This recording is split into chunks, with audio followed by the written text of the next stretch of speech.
Hello সবাইকে, আজকের ভিডিওটা কি নিয়ে না নিয়ে সেটা তো তোমরা টাইটেল আর থাম্বনেল দেখে জেনেই গেছো। হ্যাঁ, আজকে হচ্ছে পাপাইদার রিসেপশন, আর আজকে আমি তোমাদের সাথে সেই ভিডিওটাই শেয়ার করছি। জানি অনেক দেরি হয়ে গেছে, আসলে সেদিনকেও তেমন কোনো ভিডিও করতে পারিনি, কারণ আমার শরীরটা হয়ে গেছিলো প্রচুরই খারাপ। আমি সকাল থেকে যেতেও পারিনি, শুধুমাত্র সন্ধ্যেবেলা গিয়ে কিছু কিছু ক্লিপ নিয়েছিলাম। আর কনফিউশনও ছিলাম যে ভিডিওটা আদৌ তোমাদের সাথে পোস্ট করবো কিনা।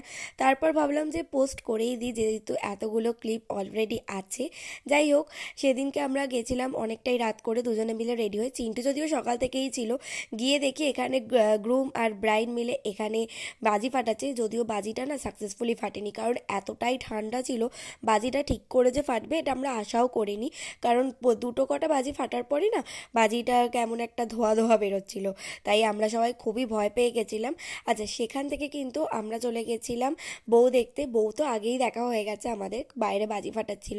তারপরে এখানে দেখো, এখানে কিন্তু টুপাই হচ্ছে পাপাই দাদার নিজের ভাই, মানে যে রিম্পাদি তার নিজের দেওর।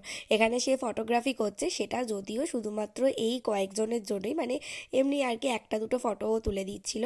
আর তারই মধ্যে চলে আসে রিম্পাদির বাড়ি থেকে সবাই তত্ত্ব নিয়ে। আর এখানে দেখো তত্ত্বগুলো সুন্দর করে সাজিয়ে রাখা হয়েছে। আর এই তত্ত্বগুলোর মধ্যে না আমার সব থেকে যেটা ভালো লেগেছে সেটা হচ্ছে এই তত্ত্বসূচিটা। বর বউ দোলনায় বসে আছে, আমার দেখতে বেশ ভালোই লাগছিল। আর এই দেখো রিম্পাদিকে সেদিনকে এত সুন্দর লাগছিল, মানে আলাদাই একটা গ্লো দিচ্ছিল। তার মধ্যে আমরা সবাই মিলে প্রচুর নাচানাচি করেছি। আর এটা ছিল আমার চিন্টুর আউটফিট। আর এরই মাঝে কিন্তু আমি তোমাদেরকে দেখিয়ে দিলাম যে আমাদের মেনুতে কি কি ছিল। আমরা যদিও রাত্রিবেলা অনেকটা রাত করেই খেতে বসেছি, আর একটা ভিডিও করতে গেলে বন্ধুদের মধ্যে আমাকে এতটাই বিরক্তির মধ্যে পড়তে, ওরা কেউই আমাকে ভিডিও করতে দিতে চায় না। সেদিনকে তেমন কোনো ভিডিও করতে পারিনি, কারণ আমরা সবাই মিলে শুধু নাচতে ব্যস্ত ছিলাম।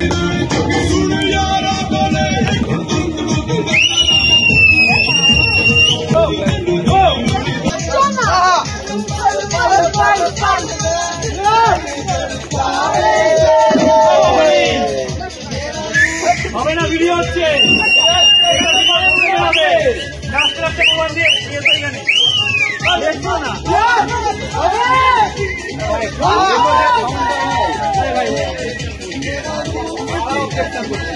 শরীরটা খারাপ ছিল বলে তো ভালো করে ভিডিও করতে পারিনি। যাই হোক, যা ছিল তাই তোমাদের সাথে শেয়ার করলাম। আশা করছি ভিডিওটা তোমাদের ভালো লেগে থাকবে। তো বিয়ের ভিডিওগুলো এতটুকুই দেখাবে নতুন কোনো ভিডিওতে। আজকের মতন টাটা।